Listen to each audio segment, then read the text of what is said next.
in Dordrecht. Ja, je helemaal niet direct.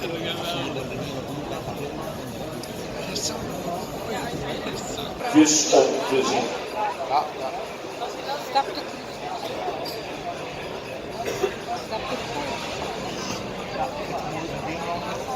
En je laat hem.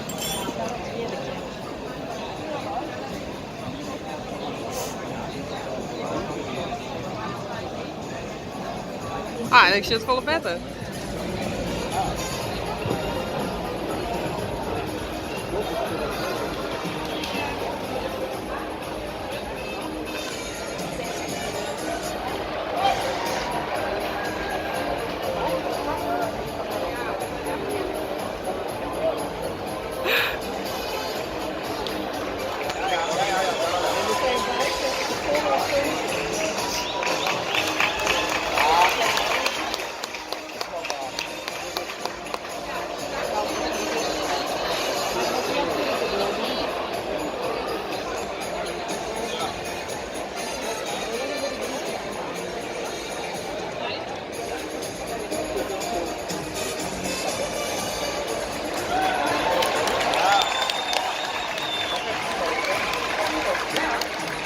Als u het morgen mag u laten horen, Julius 486.